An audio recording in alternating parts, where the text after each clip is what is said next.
Hi hello welcome back to our channel. ఈ రోజు మన ఛానల్లో చికెన్ ఫ్రై అయితే ఎలా చేయాలో టేస్టీగా చూడబోతున్నాము. ముందైతే ఒక కడాయి అయితే పెట్టేసుకొని తగినంత ఆయిల్ వేసుకొని ఆయిల్లో మనకి కావాల్సినన్ని ఆనియన్స్ అయితే వేసుకొని మంచిగా ఫ్రై అవ్వనివ్వాలి. అలా ఆనియన్స్ ఫ్రై అవుతున్నప్పుడు కాసంత పుదీనా కూడా యాడ్ చేసుకొని మంచిగా ఫ్రై అవ్వనివ్వాలి. ఇప్పుడైతే కొంచెం పుదీనా వేసుకొని ఇలా ఒకసారి కలిపేసుకొని కొంచెం అయితే సాల్ట్ యాడ్ చేసుకోవాలి. యాడ్ చేసుకున్న తర్వాత మళ్ళీ ఒకసారి కలుపుకొని ముందుగానే మంచిగా కడిగి పెట్టుకున్న చికెన్ పీసెస్ని అయితే ఇప్పుడు మనం ఇందులో యాడ్ చేసుకొని బాగా కలుపుకోవాలి. ఇలా కాకుండా మీరు చికెన్కి ముందే ఉప్పు కారం పసుపు అన్నీ కలిపి పెట్టుకోవాలన్నా అలా కూడా చేసుకోవచ్చు, లేదంటే ఇలా కూడా చేసుకోవచ్చు.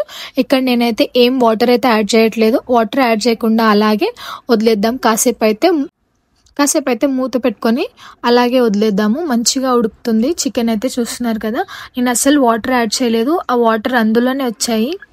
చికెన్ ఫ్రై చేస్తున్నాం కాబట్టి అసలు వాటర్ యాడ్ చేయట్లేదు.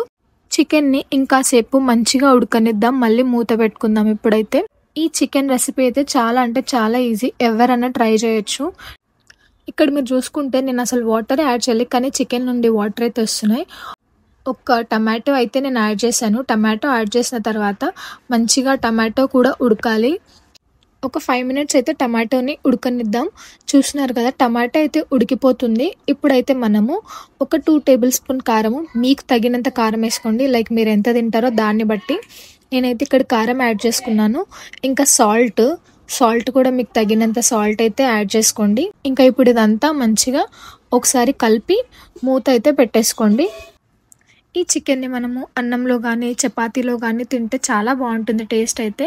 ఇప్పుడైతే అన్నీ యాడ్ చేసినాం కాబట్టి మనం ఒక 10 to 15 మినిట్స్ అలాగే వదిలేద్దాము. స్టవ్ అయితే స్లిమ్లో పెట్టి వదిలేద్దాము. పీసెస్ అయితే మంచిగానే ఉడుకుతున్నాయి. ఇక్కడ మీకు చూస్తున్నట్టయితే కనిపిస్తుంది కదా, అక్కడ వాటర్ కూడా వస్తుంది పైన అయితే. ఇట్లా ఆయిలీ ఇంకా వాటర్ టైప్ కూడా వస్తుంది కదా. అయినా అదేంటో అబ్బా, చికెన్లో ఉన్న టేస్ట్ ఇంకా దేంట్లో ఉండదు అనిపిస్తుంది నాకైతే. అందుకే నాకైతే చికెన్ అయితే చాలా ఇష్టము. ఫైనల్లీ మన చికెన్ ఫ్రై అయితే రెడీ అయిపోయింది. ఇప్పుడు లాస్ట్లో కొంచెం కొత్తిమీర యాడ్ చేసుకోండి. మీకు కావాలనుకుంటే పుదీనా కూడా యాడ్ చేసుకోవచ్చు. నేను ముందే యాడ్ చేశాను కాబట్టి ఇంకా లాస్ట్లో యాడ్ చేయట్లేదు.